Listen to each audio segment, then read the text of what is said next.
Quête de sens, une émission produite par Radio Notre-Dame et diffusée également par RCF. Marie-Ange de Montesquieu. De la grotte austère au santon coloré entre tradition chrétienne et folklore de Noël, la crèche fête cette année ses 800 ans. Et oui, mesdames et messieurs, c'est 800 ans, un anniversaire pourtant sous haute tension en France, terre de laïcité. Les sapins et les crèches toujours au cœur de polémiques récurrentes. Pourtant, l'histoire remonte à 1223. François d'Assise, revenu d'un voyage en Terre Sainte, crée une crèche vivante dans une grotte du village de Greccio, au centre de l'Italie. Ni santon, ni décorum. Il s'agit alors de réunir les villageois autour d'une mangeoire, cripia en latin, entourée d'un bœuf et d'un âne. Et d'un point de vue religieux, la crèche de Greccio s'inscrivait dans un contexte où l'on redécouvrait que c'est la petitesse qui est divine, pas la royauté. Alors quelques siècles plus tard, tout simplement la question que nous nous posons ensemble en ce début de semaine, et si la crèche nous aidait à retrouver le sens et la joie de Noël? Réponse aujourd'hui dans cette émission Quête de sens sur Radio Notre-Dame et sur RCF. Bienvenue mes 4 invités du jour qui sont Juliette Levivier. Bonjour Juliette. Bonjour Marie-Ange. Ravie de vous recevoir, vous êtes journaliste, auteur.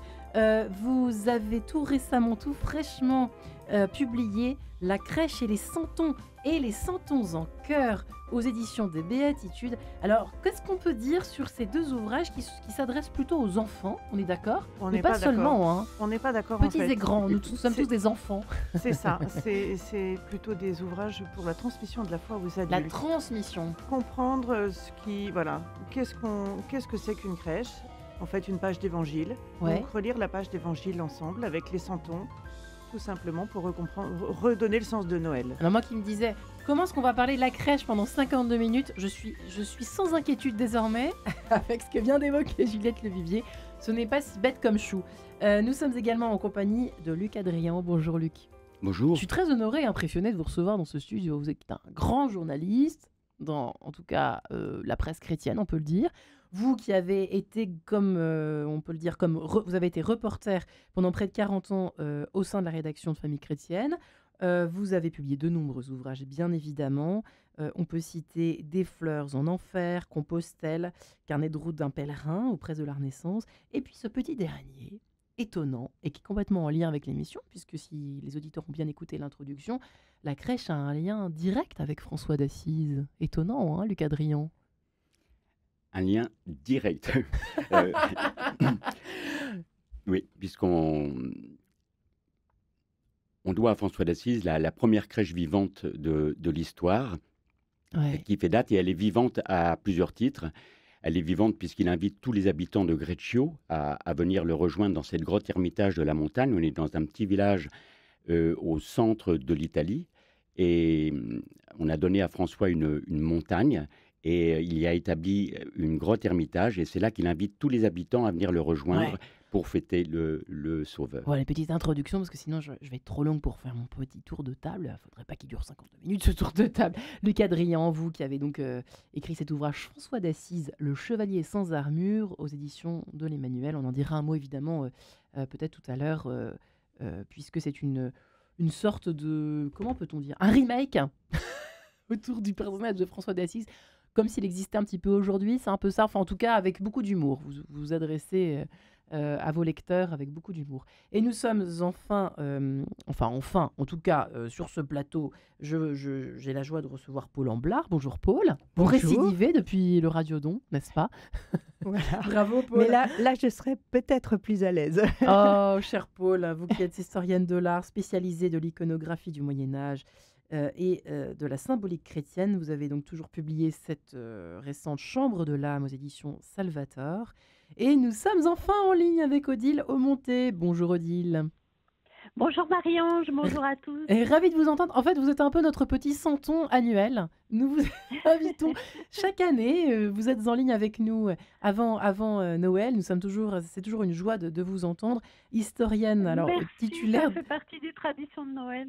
Et tout à fait, vous qui êtes quand même une spécialiste, notamment de tout ce qui est la tradition chrétienne, en particulier la tradition de Noël, qui est quand même qui marque non seulement la France, nos sociétés occidentales, qu'elles soient laïques ou pas, ça marque. Et oui, on le voit notamment à travers eh bien, les sapins, il y a des signes finalement, les étoiles dans les rues, enfin bref, il y a beaucoup de signes, de symboles qui sont passés un petit peu dans les inconscients collectifs. On ne les voit même plus parfois, on ne s'en rend pas compte. Mais ça vient quand même de la tradition chrétienne. Et oui, N comme Noël, voilà votre dernier ouvrage sorti chez aux éditions des Béatitudes, cher Odile Monté. Et maintenant, effectivement, que ce petit tour de table est achevé, place maintenant à la crèche. Alors la crèche, effectivement, qui a 800 ans, et pourtant on en parle toujours aujourd'hui, alors pas de façon toujours très... comment peut-on dire ça de façon très sereine, on peut le dire, n'est-ce pas, Odile Monté? J'ai presque envie de commencer par vous. Comment expliquer qu'une fête aussi douce soit un peu brutalisée, quoi, hein, de plus en plus, en tout cas en France. Je ne sais pas comment c'est ailleurs, mais en tout cas en France, peut-être moins à Strasbourg et à Colmar, mais en tout cas dans nos régions occidentales, en tout cas en France, voilà, depuis quelque temps, c'est plus très... on attend l'avenue du Sauveur de façon un petit peu, parfois un peu polémique, en tout cas, un peu compliquée. On peut le dire, Odile Monté? Un peu triste quand même. Oui, oui, je pense que la crèche dérange parce parce qu'elle est un évangile en fait. Elle est un évangile de la naissance de Jésus. Elle raconte très très bien. C'est ce que nous rappelait le pape François en 2019 dans sa lettre apostolique, un signe merveilleux, admirabile signum, qui parle de la crèche comme un moyen d'évangélisation et finalement une petite catéchèse visuelle qui est très agréable à regarder, mais je pense que ça dérange, notamment au niveau de la laïcité, parce que c'est explicite de voir voilà, Dieu fait enfant, personne ne peut rester indifférent devant ce mystère et donc on préfère l'éliminer plutôt que de se mettre à réfléchir. Merci Odile Monté, Juliette Levivier, même le sapin, en fait je savais pas tellement le sapin, comment le situer. Pour moi c'était quand même très laïque. En fait non, au départ il y avait un sapin dans la crèche. Comment ça se passe? Alors au départ il n'y avait pas un sapin dans la crèche, mais au Moyen-Âge il y avait un sapin, notamment dans les pays de l'Est, sur la plage du village, et la manière dont on décorait ce sapin racontait le projet de Dieu. On mettait des noix pour montrer que la création est bonne, et puis on mettait des pommes pour nous rappeler que nous sommes pécheurs. Puis un jour, en Lorraine, il y a eu une gelée, alors on a remplacé les pommes par des boules en verre soufflé, donc on a fait des boules de Noël. Et ces boules de Noël, elles nous rappellent dans nos sapins que nous sommes pécheurs. Puis il y a des guirlandes qui sont héritières du lierre qu'on mettait au Moyen-Âge pour montrer, vous savez, le lierre, ça s'enroule. C'est qu'est-ce qui vous fait, voilà, qui enroule et qui... Ben voilà. Non. Et qui étouffe l'amour de Dieu. Donc c'est cette guirlande, vous savez, dans nos sapins, elle est un peu en toque, ça brille, c'est de la paillette, c'est du plastique. Eh bien, c'est parfait pour le démon. C'est juste le truc... C'est affreux ce que nous racontez, alors faut enlever nos guirlandes. Eh bien non, pas du tout. Il faut surtout la laisser pour nous rappeler que le serpent va toujours essayer d'étouffer l'amour de Dieu en nous. Il va toujours essayer d'étouffer l'amour de nos frères. Voilà, donc... Et le sapin reste et puis dans ce sapin, droit dans ses bottes. Voilà, on mettait aussi de la lumière parce que c'était Jésus, Jésus lumière du monde, qui va venir dissiper les ténèbres. Et puis on mettait à l'époque, et on ne le fait plus, des hosties non consacrées pour nous rappeler que Jésus nous sauve aujourd'hui par son Eucharistie. Enfin, il y avait toute une catéchèse. Le sapin, à la base, c'était une catéchèse végétale, voilà, au même titre que la crèche. Et elle racontait le projet de Dieu. Et c'est intéressant, ce sapin, parce que si on ne comprend pas le sapin, on ne comprend pas la crèche. De quoi on a besoin d'être sauvé? Si on n'a pas compris le projet de Dieu, si on n'a pas compris qu'on est vraiment pécheur, eh ben, on n'a pas besoin de Jésus. Ouais. Donc la question de la crèche, pourquoi aussi? Il y a forcément du combat spirituel. Jésus vient nous sauver, donc forcément, il nous l'a dit, il serait signe de division. Donc il ne faut pas s'étonner que ça crée de la polémique. Ça, Jésus, il nous a bien dit qu'il créerait de la polémique. Eh ben, on y est. C'est vrai qu'on a une image de la crèche toute mignonne, toute douce, Lucas Drian, mais j'imagine que déjà au temps de François, c'était pas forcément si mignon, quoi, si mignonnet. Hein. Non, surtout que François arrive à Greccio avec un cœur très lourd.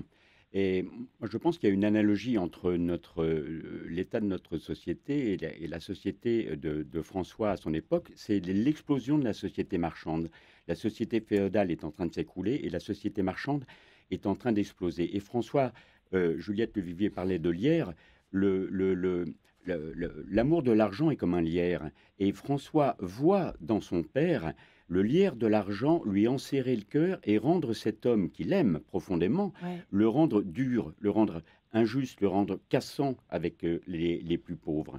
Et François va réagir de ça en se disant l'argent ne fait pas le bonheur, et il va se désapproprier de tout ce qui l'encombre dans sa relation à Dieu.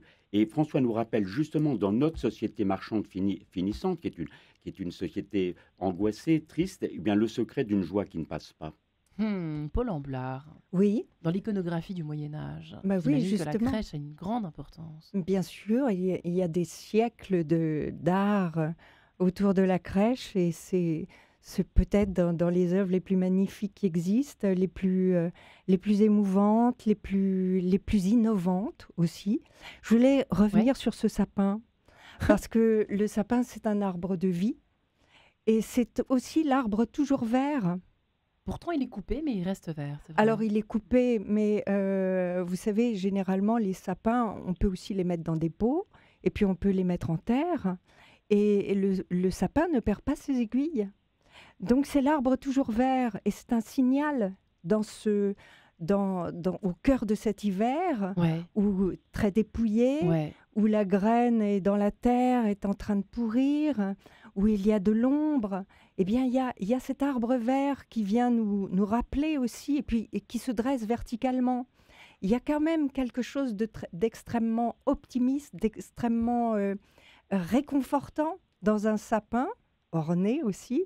Et puis, pour revenir à Saint-François, effectivement, ce qu'il ne faut pas oublier, c'est que François, il s'inscrit dans un Moyen-Âge où on faisait participer les gens au mystère. Et on jouait des petites pièces au pied des cathédrales ou dans les halls, et on faisait participer le peuple. Et cette façon de se mettre en mouvement, de faire bouger son corps, d'incarner quelque chose, c'était aussi comprendre un petit peu mieux de l'intérieur tout ce message de Noël, qui est quand même bien mystérieux et bien vertigineux quand on y songe.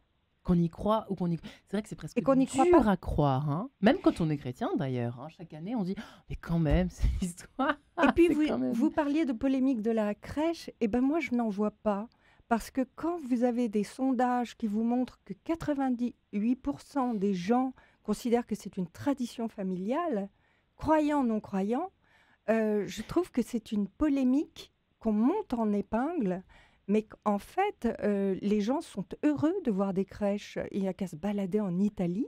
Il y en a partout, chez le cordonnier, Ouais. chez le boucher, sur les places. Il y en a partout. Les gens C'est vivent. presque plus le sapin, en fait, qui fait beau. Quand on regarde un petit peu en préparant, j'ai regardé effectivement quand on tape sapin Noël sur Google Actu, par exemple, actualité. Oh, c'est hallucinant.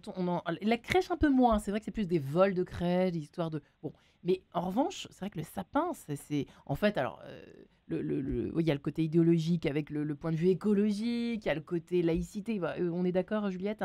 C'est Hein une question écologique là, Surtout, autour hein. du sapin. C'est pas Surtout. du tout rien de religieux pour la plupart des gens. Alors le ça sapin, dépend. Bordeaux, je crois que... Enfin bref, il y a un peu de tout. Il y a un peu de tout, Il y a un mais peu bon. de tout. C'est un globi-boulga de raison, bonne ou mauvaise, mais bon. Bref, en tout cas, c'est vrai Ouais. que oui. Alors j'exagère peut-être un peu sur la polémique liée à la crèche en elle-même.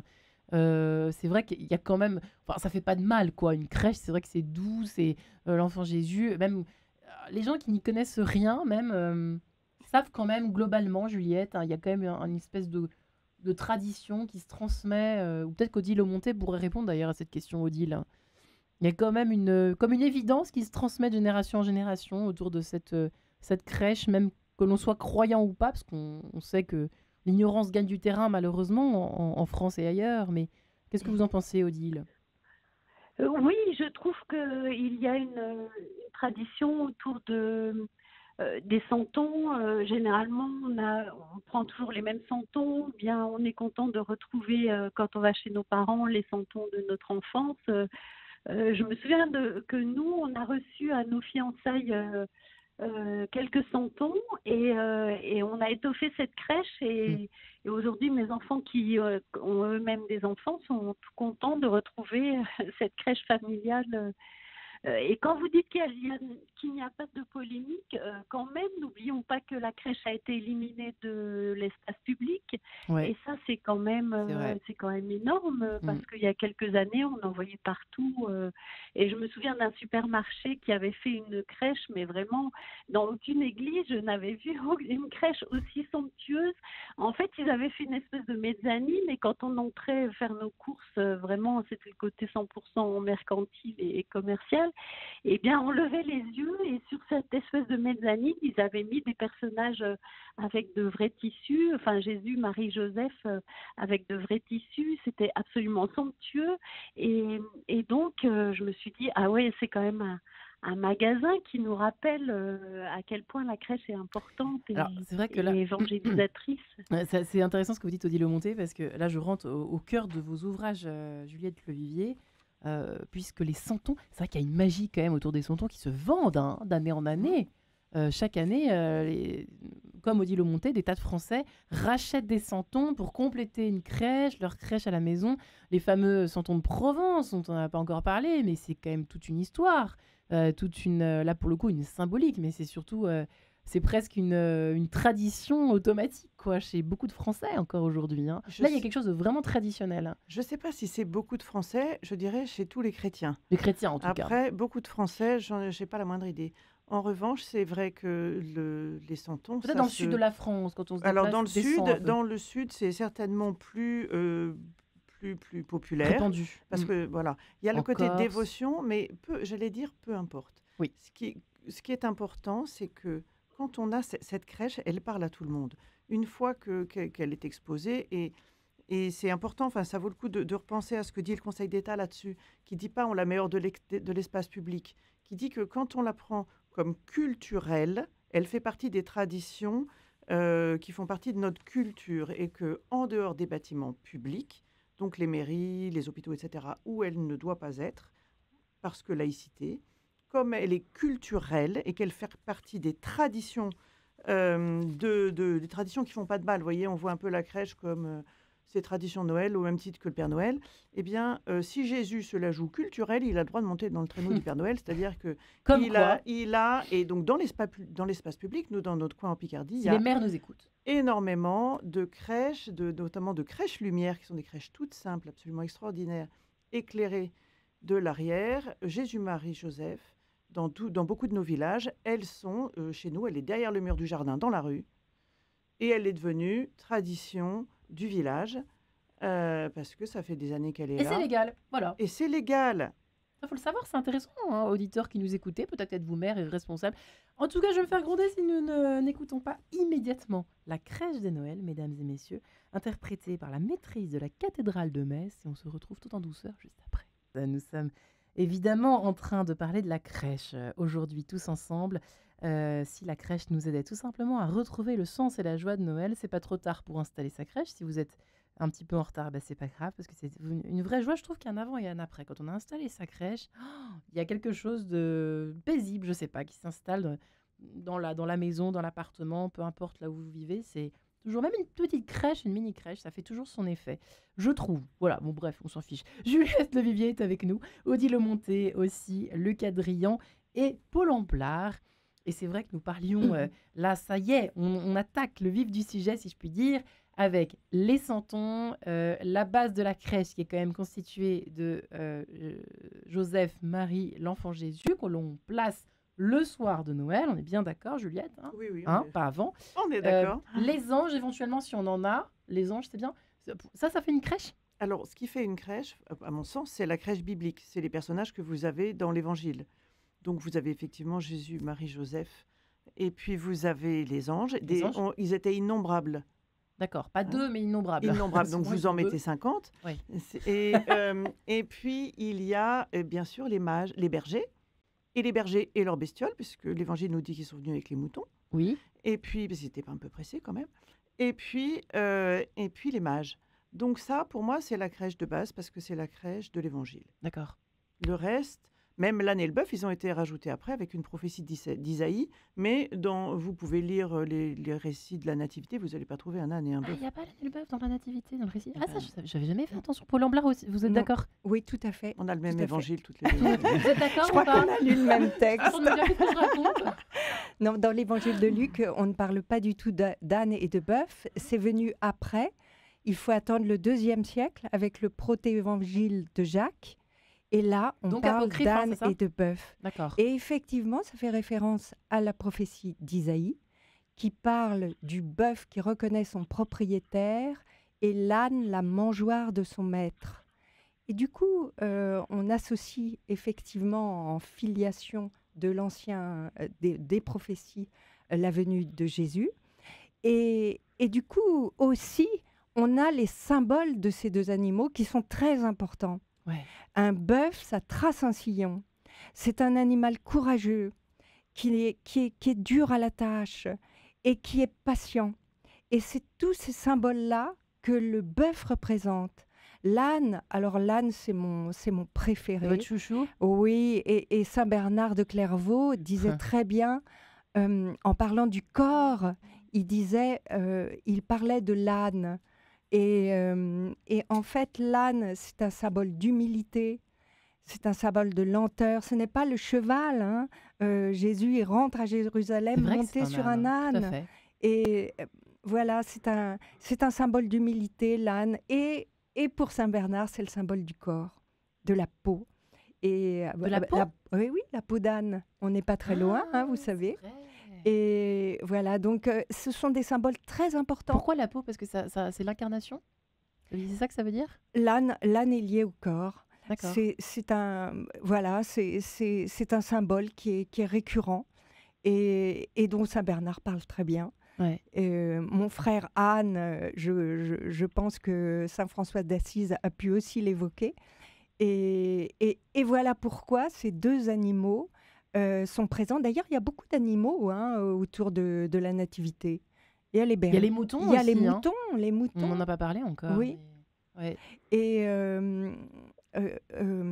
il y avait un poète qui s'appelait de la Tour du Pin qui avait parlé du Noël des animaux en faisant justement mention de tous les animaux qui étaient au courant de la naissance de Jésus et qui venaient l'honorer. Mais il y avait une catégorie parmi les animaux qui ne pouvaient, vous voyez, on est dans le conte, qui ne pouvaient pas honorer Jésus, c'était les poissons. Alors, on a eu l'idée de mettre dans une nacelle le Christ et on l'a mis dans l'eau et on ne sait pas ce qui s'est passé avec les poissons, mais les poissons étaient très joyeux ce jour-là. Vous imaginez donc, s'il y a des enfants qui nous écoutent et vous racontez ça à leurs parents le soir, on va se faire gronder, mais qu'est-ce qu'ils racontent à Radio Notre-Dame? C'est pas possible, l'histoire des poissons. Eh bien si, bah mais oui, c'est mais un c'est conte. Patrice de la Tour du Pin, c'est magnifique. poète. C'est un très beau poème, oui. Lucas Drian, effectivement, pour le côté... alors, Nativité des animaux, je n'en sais rien, mais est-ce que vous retrouvez côté Saint-François là-dedans? Moi, j'imagine volontiers que le loup de Gubbio, que le loup que François a apprivoisé et qui terrorisait la ville de Gubbio au nord, on est au nord d'Assise, fait le trajet et descend comme une flèche vers Greccio pour se mêler à la fête de Noël et se glisse entre les habitants, se glisse entre l'âne et le bœuf pour prier avec François, l'enfant Dieu. Parce que moi, une chose me touche beaucoup, ce sont les larmes de François, les larmes de Noël. Parce que Thomas Celano, le biographe de François, dira qu'il a le cœur brisé de compassion et empli d'une indicible joie. Mais la compassion va également de pair avec la joie chez François en ce soir-là, parce que encore une fois, il a le cœur lourd.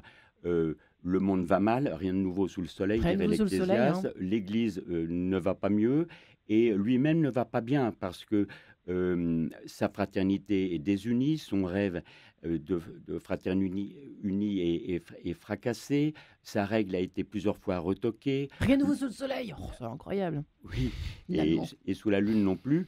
Et François arrive avec un cœur blessé, plein de doutes, plein C'est nous, quoi. d'hésitation. Et c'est nous.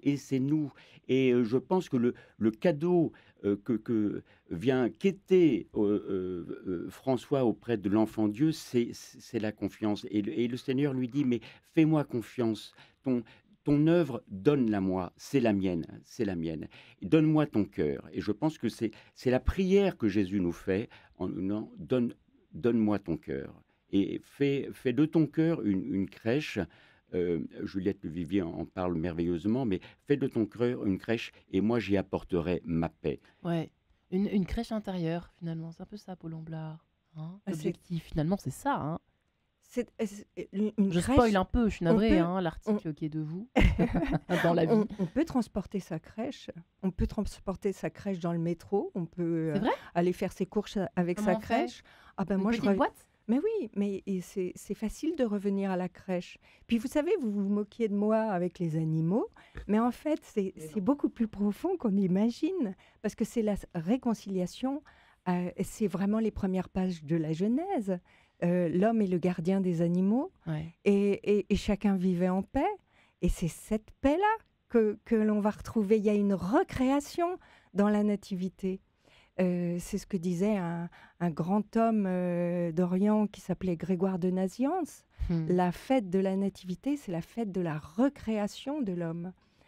D'où le côté qui peut nous paraître un peu, comment peut-on dire, prime sautier. Désuet, vous voulez dire? Pas du tout. Non, mais attendez, vous allez même passer pour une affreuse vieille dinosaure qui a des préjugés sur tout. Mais c'est vrai que je me suis toujours demandé, il y a un petit côté un peu frais, prime sautier, le côté tout à coup les petits animaux qui contemplent la crèche, etc. Mais en fait, c'est extrêmement profond, mais ça touche un peu à notre enfant intérieur, on peut le dire comme ça. Enfin, en tout cas, ça fait appel à notre crèche intérieure, finalement. Hein. Ça ressuscite une espèce de chose très profonde, tout simplement.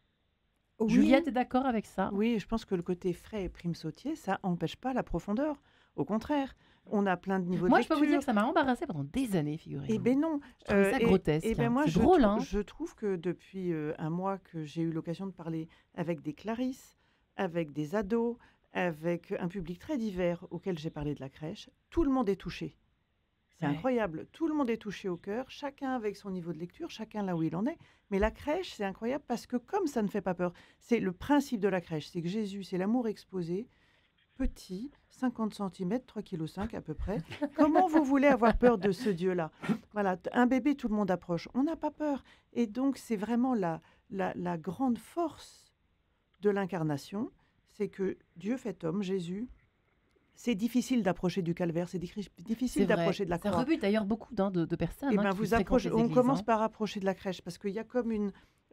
mais c'est aussi notre vie spirituelle. On commence, entre guillemets, par le plus facile pour nous. Et puis après, parce que la crèche, on ne doit pas s'arrêter à la crèche. C'est-à-dire que dans la crèche, on a déjà la croix, on a déjà la résurrection. Et la crèche, c'est le mystère de la foi dans son ensemble. Elle nous parle, la lumière qui émane de Jésus, c'est la lumière de la résurrection. Et donc, si on voit juste le petit côté coucou c'est mignon, un bébé, et trois petits moutons autour, on va en perdre le sens. Le sens, c'est de voir le mystère de la foi dans son ensemble. La crèche, c'est le salut qui nous est donné. Ça commence là. Ça commence à l'Annonciation, en fait. C'est pour ça que dans votre crèche, vous devez avoir l'ange Gabriel, l'ange des Annonciations, en plus des 50 autres. D'accord. Et donc, il y a vraiment ce chemin qui se fait. Et donc, on nous demande maintenant, on va aller en profondeur. On peut rester spectateur. Dans les santons, il y en a qui regardent. Ah là là, c'est bien. Ils repartent chez eux sans changer de chemin. Ça ne va pas changer leur vie. Puis il y a ceux qui changent de chemin, ça va changer leur vie, parce qu'ils ont rencontré Jésus. Et nous, tous les ans, pourquoi tous les ans on contemple cette crèche, comme on contemple, j'allais dire, l'ostensoir. La crèche, c'est Jésus exposé. La crèche, dernier cri chez nous, c'est l'ostensoir pendant l'adoration. C'est le même Jésus. Et donc, voilà, on est appelé à contempler et à s'approfondir, à approcher de Prier Jésus. comme un bœuf. Vous nous avez pas dit tout à l'heure que vous avez consacré un chapitre au bœuf carrément dans la oui, le crèche et bœuf. les santons. Vous dites il y a toute une sorte de toute une série de choses liées à la philosophie presque du bœuf. Prier comme un bœuf, dites-vous. Ingurgitons la parole de Dieu un peu chaque jour.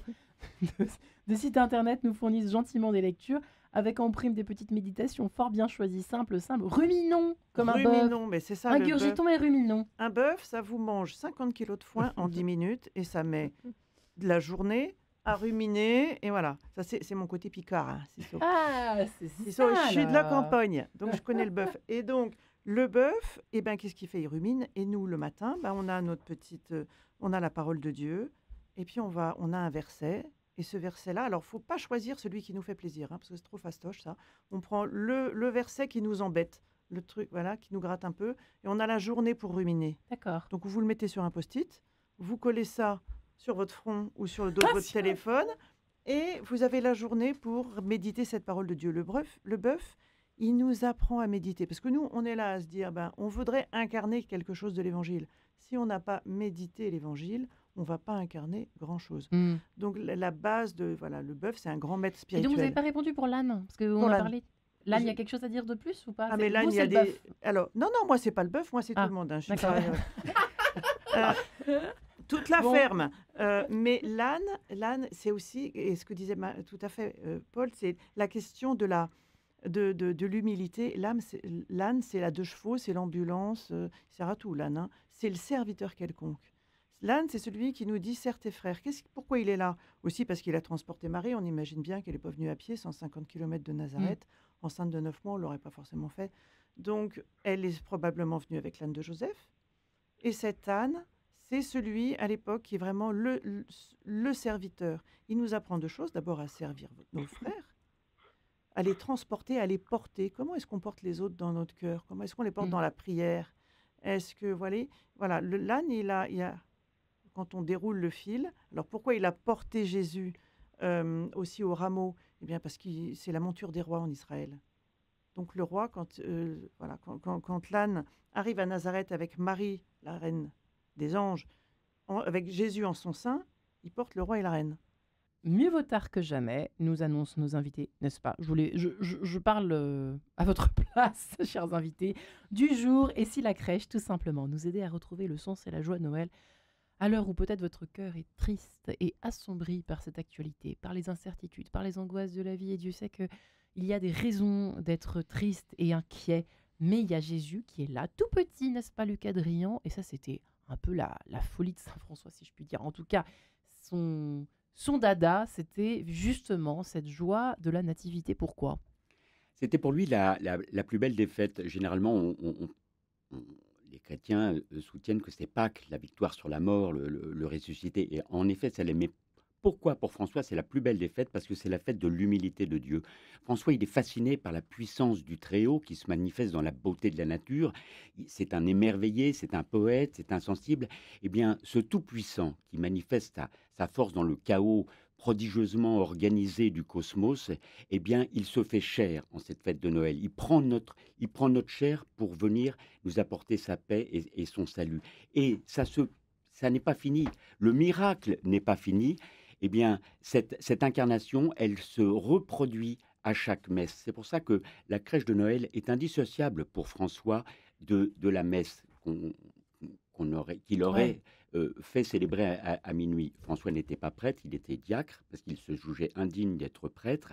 Et durant cette messe, François, en voyant la petite hostie se lever, voit ce même tout-puissant qu'il admire dans la nature se faire tout petit pour venir nourrir les hommes. Et le fait que mangeoire, le terme crèche vient est un terme franc devenu en latin crepia, la crèche, crepia. Eh bien c'est Jésus se fait pain pour venir nous nourrir. Et donc pour François, c'est en même temps une source de joie indicible et en même temps une source de tristesse, car cet amour n'est pas reconnu par les hommes. Il n'est Nous, pas on est- aimé, me disiez vous-même il y a Oui, quelques instants. il répète à ses frères, l'amour n'est pas aimé, l'amour n'est C'est pas aimé. affreux, en Regardez fait. l'humilité de Dieu, l'amour n'est pas aimé. Et quand un maire expulse Jésus de la crèche municipale, eh bien, il ne fait Hmm. pas autre chose que ce qu'ont fait les hommes depuis le début de l'humanité. C'est ce qui fait pleurer François. Et en même temps, Les larmes de Noël, hein, c'est ça dont il vous parliez? pleure de joie, oui, parce Pleurs que de joie. de toute façon, qu'on l'expulse ou non,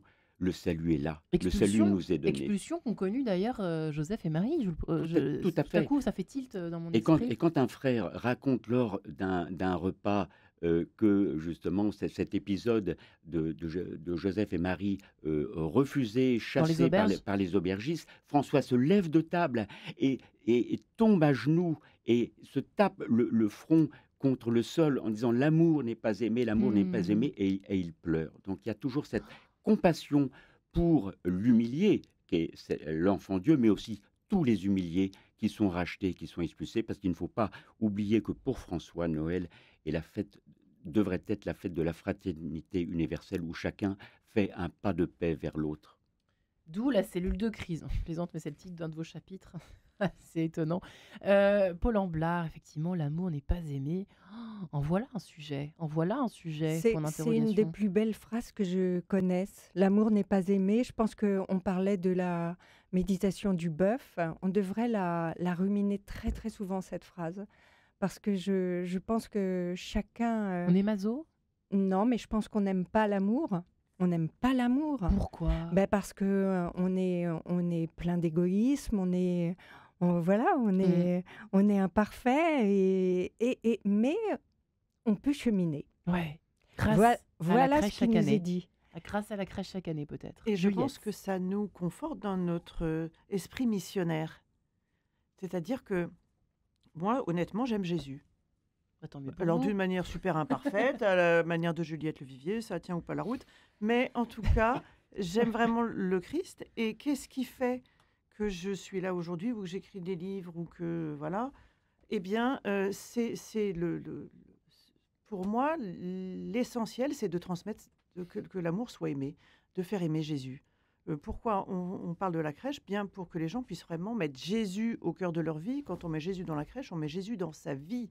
On met Jésus. Et si on a cette mission aujourd'hui, tous les baptisés, tous les confirmés, il ne s'agit pas de dire « Ah bah dis donc, je ne sais pas le faire, j'ai pas les bottes, je ne peux pas y arriver, machin ». Il ne s'agit pas de se défiler. Baptisés, confirmés, notre mission, c'est de faire aimer l'amour, c'est de faire aimer Jésus. Et ça nous donne un peu des ailes pour se lever le matin et pour la mission. Même si la vie est dure. Et c'est drôle parce que c'est amusant que ce soit pendant... Alors je sais que c'est des transformations occidentales, j'oublie tout le temps les raisons, pourquoi c'est le 24 décembre et pas en fait à l'autre bout de l'année. Enfin bref, vous me comprenez.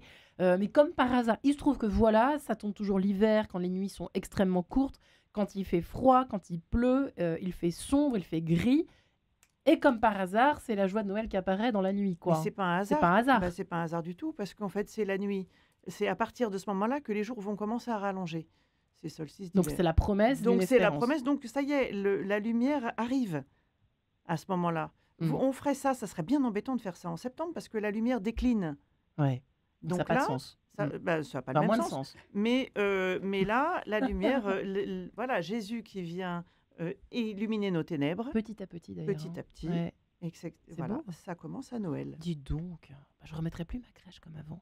De la même façon en tout cas, avec le même état d'esprit. Odile Monté, effectivement, c'est tout ça faisant son chemin, tous ces échanges autour de la crèche. On en apprend des choses aujourd'hui grâce à vous quatre, chers invités, hein, sur la crèche, la nativité. Il n'y a aucun détail laissé au hasard aujourd'hui, hein, n'est-ce pas, Odile Monté? Cette joie de Noël, le rapport à l'humilité, vous êtes d'accord avec cela? Oui, bien sûr, oui. Et ce qui est beau, c'est que tous ces symboles, le sapin, Ouais. l'étoile, la lumière qui grandit qui chasse l'obscurité, tous ces symboles, en fait, nous parlent même même si on n'en connaît pas le sens profond, même si on n'a pas la date exacte du premier sapin de Noël, etc., eh bien, c'est pas grave parce que ça nous parle, en fait. Ce sont des signes, c'est toute une pédagogie qui nous parle et on a juste à être là, finalement, devant la crèche et à nous laisser remplir par tout ce que ça nous dit sans avoir besoin de connaître les clés. Après, quand on les connaît, c'est encore mieux. Et puis, ça permet d'animer le repas de Noël en disant ah, moi, je sais que les pommes, ceci, ça. Pour se la pâter, laisse-la raconter maintenant. Simplement être devant la crèche, quel que soit notre âge, quel que soit le fardeau qu'on a, en fait, on va trouver ce santon un peu ébréché qui nous ressemble. On a la marchande de poissons qui doit pas sentir très bon. On a celui qui a une bouteille de vin. Alors évidemment, c'est pas du tout contemporain de Jésus et c'est très rigolo de voir tous ces santons provençaux, mais en fait, ils nous ressemblent et ça veut dire on est tous les bienvenus à la crèche, quelles que soient nos éraflures, quelles que soient nos blessures, nos bêtises de l'année, quel que soit tout ce qu'on a raté, nous sommes les bienvenus à la crèche et Jésus nous attend. Alors l'étable, effectivement, on en a parlé un tout petit peu tout à l'heure, le côté animalier que représente la crèche. Chère Juliette Levivier, alors vous dites dans le chapitre consacré à l'étable, encore un coup du fisc pour mieux prélever ses impôts. César Auguste ordonne un recensement obligeant Joseph et Marie à se rendre à Bethléem afin de se faire inscrire dans la ville d'origine de Joseph. Arrivés à destination, consternation, tout est plein. Il n'y a pas de place pour eux dans la salle commune. Aussi, Marie donne-t-elle naissance à Jésus dans l'inconfort d'une étable. C'est vraiment une étable ou pas ? Je ne sais pas, j'y étais pas. Maintenant, ce qui me frappe là-dedans, c'est que vous connaissez l'hospitalité orientale. Oui. Comment vous imaginez... On ne laisse pas un imaginez pauvre, on ne laisse pas quelqu'un dans la rue. Comment vous imaginez qu'on laisse une femme enceinte en lui disant il n'y a pas de place ? C'est étrange. Hein. Ça, c'est étrange. Et donc là, il y a vraiment quelque chose pour à réfléchir. L'hospitalité, est-ce qu'on offre l'hospitalité au Seigneur dans notre cœur ? On parlait de crèche intérieure. Cette hospitalité-là, c'est le bœuf qui va l'offrir. Vous voyez ? Donc, c'est intéressant. Et Jésus qui nous dit que ça va être toute sa vie durant. Il va dire, les renards ont des tanières, les poissons, ils ont l'eau, mais le Fils de l'homme, il n'a même pas une pierre où reposer sa tête. Ça va commencer là, avant sa naissance. Ouais. Voilà. Juste le souffle du bœuf pour... Oui, Paul Amblard. Oui, je voulais revenir sur l'étable. Oui. En fait, effectivement, l'hospitalité orientale, elle ne laisse pas une femme enceinte dehors, mais il n'y avait plus de place dans les salles hautes. Et c'est là où on résidait. Donc, on aurait... quand on va à Jérusalem, proche de Jérusalem, il y a un petit village qui s'appelle Taïbé. Et à Taïbé, il y a une maison du 1er siècle que l'on va voir justement parce que ça ressemble exactement à la configuration de la crèche dans laquelle est né Jésus. C'est-à-dire qu'affilié à la maison, il y avait un endroit où on mettait les animaux, qui avait effectivement une forme de roche comme ça, de crèche, et où probablement la famille a été accueillie. C'est-à-dire ils étaient en bas, à l'extérieur, avec les animaux, mais ils ont été recueillis, ils ont été accueillis, mais pas accueillis comme ils l'auraient dû. Ouais, avec l'hospitalité qu'ils avec le confort peut-être qu'ils auraient pu avoir. Ouais, qu'il aurait été dû. Mais du coup, vous voyez comme cette étable est devenue après une grotte. Parce Tout à fait. Et c'est pas complètement hors de la réalité historique, puisque il y avait affilié à ces maisons une sorte d'étable qui était en forme de grotte comme ça.